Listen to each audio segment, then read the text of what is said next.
warahmatullahi wabarakatuh. Halo semuanya, perkenalkan nama saya Aisyah Kaila Adha Priyono dengan NPM A1A025062. Saya dari Prodi Pendidikan Bahasa Indonesia kelas 2C. Di sini saya akan menjelaskan materi mengenai manajemen pendidikan dasar, menengah, dan tinggi. Apa itu manajemen pendidikan? Manajemen pendidikan adalah proses perencanaan, pengorganisasian, pelaksanaan, dan pengawasan terhadap seluruh kegiatan pendidikan dengan memanfaatkan berbagai sumber daya seperti tenaga pendidik, peserta didik, sarana prasarana, dan dana. Tujuannya adalah agar proses pendidikan pada jenjang dasar, menengah, dan tinggi dapat berjalan secara efektif dan efisien, sehingga tujuan pendidikan dapat tercapai dengan baik.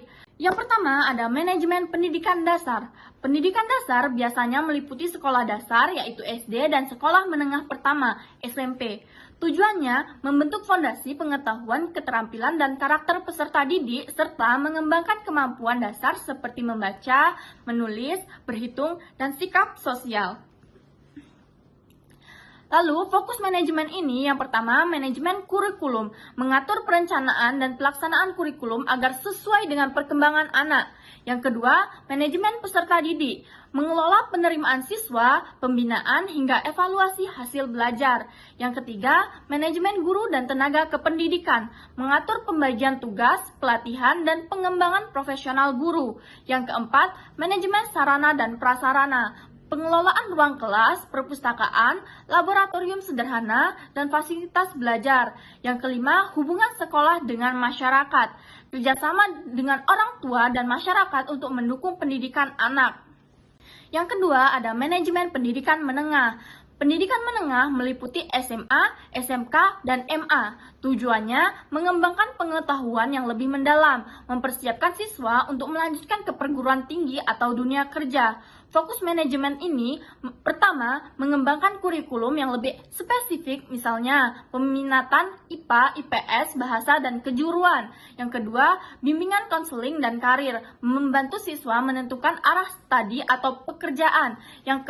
Yang ketiga, pengelolaan kegiatan ekstrakurikuler, mengembangkan bakat, minat, dan kepemimpinan siswa. Yang keempat, manajemen praktik atau kejuruan, khusus SMK, kerjasama dengan industri untuk praktik kerja lapangan. Yang kelima, evaluasi pendidikan, pengukuran hasil belajar melalui ujian, proyek, dan penilaian kompetensi. Yang ketiga, ada manajemen pendidikan tinggi. Pendidikan tinggi mencakup universitas, institut, sekolah tinggi, politeknik, dan akademi. Tujuannya menghasilkan lulusan yang kompeten dan profesional. Lalu, mengembangkan ilmu pengetahuan, teknologi, dan penelitian. Fokus manajemen ini yang pertama, manajemen akademik, pengelolaan program studi, kurikulum, perkuliahan, dan evaluasi akademik. Yang kedua, manajemen penelitian dan pengabdian kepada masyarakat, mendukung kegiatan penelitian dosen dan mahasiswa. Yang kedua, manajemen sumber daya manusia, pengelolaan dosen, tenaga administrasi, dan pengembangan karir. Yang keempat, manajemen keuangan, pengelolaan anggaran pendidikan, dana penelitian, dan beasiswa.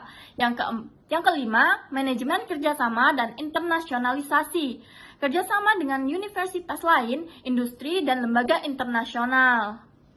Jadi, kesimpulannya adalah manajemen pendidikan dasar, menengah, dan tinggi merupakan proses pengelolaan kegiatan pendidikan yang dilakukan secara terencana dan terorganisasi untuk mencapai tujuan pendidikan yang secara efektif dan efisien. Setiap jenjang pendidikan memiliki peran yang berbeda, mulai dari membentuk dasar pengetahuan dan karakter, mengembangkan kemampuan akademik dan keterampilan, hingga menghasilkan lulusan yang profesional. Dengan manajemen pendidikan yang baik, proses pembelajaran dapat berjalan lebih optimal dan mampu menghasilkan sumber daya manusia yang berkualitas.